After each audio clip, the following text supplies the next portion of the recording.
I'm with Rachel DeToro, who knows a lot about organic pest management. Danny, organic pest management is so easy. First, we start with keeping birds very active in our garden community. We have nesting boxes, and we have native plants that are excellent forage plants, like this beautyberry. And while the birds are here eating some beautyberry, they often eat a few moths, caterpillars, various flying insects. Now, I've heard that can really cause a lot of damage to leaves when you have a lot of things like the caterpillars and so forth. Now, what's the potatoes down here?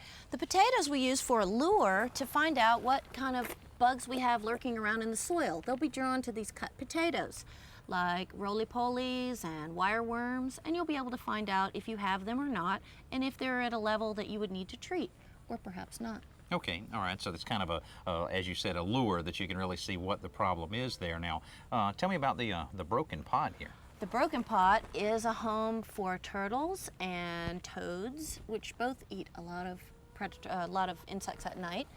If you have a water source, you may have tree frogs close by, and they will take up residency in these bamboo pipes that we've erected. A good adequate cover for lizards and owls, that helps keep your insect collection down as well. That's great. Those are some good methods. And I guess with a combination of these methods, you really can control the pest without having to use some of the other alternatives. Exactly.